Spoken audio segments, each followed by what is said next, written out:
وبالنسبة للبنان، هل تتوقعون أن يدخل لبنان بجولة جديدة من المواجهات مع إسرائيل؟ ما السبيل الأمثل للتعاطي مع هذه المسألة؟ This is exactly the same issue. I pray for Lebanon. I love that place. I love Beirut. President Aoun is a friend and a fundamentally decent man. We need to continue to help him take down the capabilities of Hezbollah, and it has many of the same features. You have to stop weapons flow into Lebanon out of Syria. It's a good thing, right? The Syrian leader has now said he's going to cut off weapons flow into Lebanon, and then the Lebanese people need to demand that their government no longer allow an independent army, Hezbollah, an independent army inside of their country. هل تعتقد أن الرئيس عون يفعل بما يكفي في هذا الإطار؟ He's working very hard. He needs help from all of us, though, and maybe I didn't mention this soon enough. All of this could end if the Ayatollah would decide to be a normal nation, right? To take his country in the direction of normalcy. We've not asked them to do anything but simply stop fomenting terror, stop building the ring of fire, stop supplying, arming, undermining, propaganda campaigns, driving the IRGC to do assassinations in Europe. The list is endless.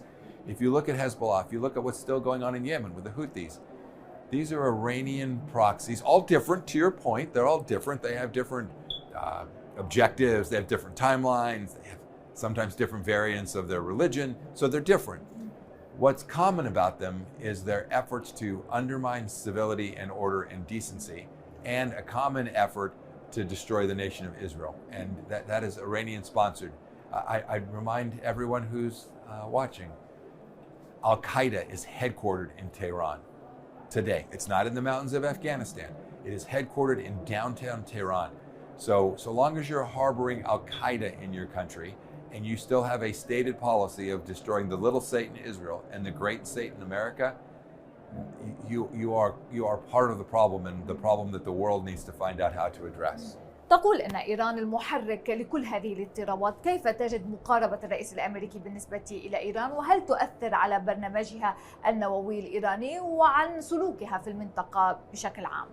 So it's done a really good job with respect to the nuclear program. The Israelis, combined with Operation Midnight Hammer, were effective. There's still an intention on the part of the Iranian government to build out their nuclear weapons program. They deny that. They're lying. They continue to try and work. They were set back materially. The Trump administration did remarkable work there. It's what enabled the project in Gaza, right, to get as far as it has. Absent the decimation of Iranian power, they couldn't have made that much progress. Last thought, there's still a lot of work to do on Iranian efforts to promote terrorism. And we can't just focus on the nuclear file without thinking about the regional influence that they continue to have. هل يجب أن يظل مبدأ صفر تخصيب الركيزة الأساسية في أي مفاوضات مستقبلية مع إيران؟ Yes. بشأن حرب روسيا وأوكرانيا، قلتم ذات مرة أن العالم يراقب أوكرانيا، وما يراه سيحدد مكانة أمريكا على الساحة الدولية لعقود قادمة حتى. كيف تنظرون اليوم إلى نهج الرئيس ترامب تجاه فلاديمير بوتين؟ I was critical of the Biden administration. They didn't deter Vladimir Putin. That's the central feature of good foreign policy, is you don't fight wars, you want peace. And they failed at that. Putin felt like he could invade Ukraine and that the cost wouldn't be too high. I'm rooting for Europe and America to make the cost very high for Vladimir Putin. And there are economic elements to that. So you've seen this with the two most recent additions to the sanctions list. Now one must enforce them rigorously. But second, I think there have to be support for strikes inside of Russia against military targets to take down Russian capability to continue to foment war, right? This is deterrence, right? It can't be the case that you fight a war just playing defense. The Ukrainians have demonstrated they are very capable.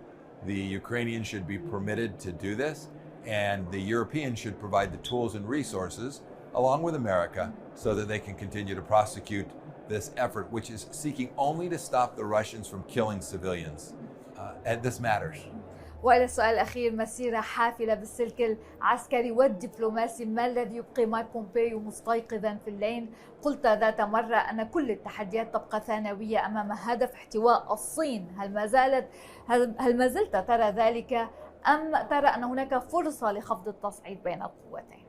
So all these problems are serious and require redress, whether it's here in the Middle East or the conflict in Europe.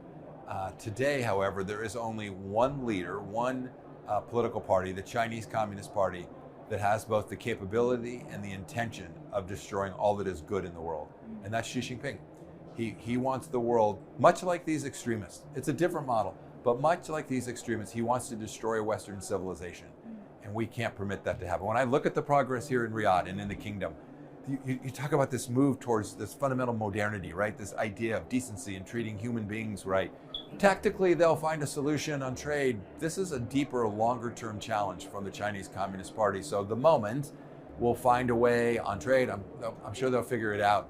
But the challenge, even after that deal is struck, isn't going away. Xi Jinping has deep intentions for global hegemony and for us to live in a world that holds a million Muslims being held in Western China under a situation that you would not permit anyone in your family to live in. This is the challenge of our times, and we can all do better, and we'll have to do it together, the whole world. The Gulf state Arab leaders who are amazing. مايك بومبيو، شكرا جزيلا لك.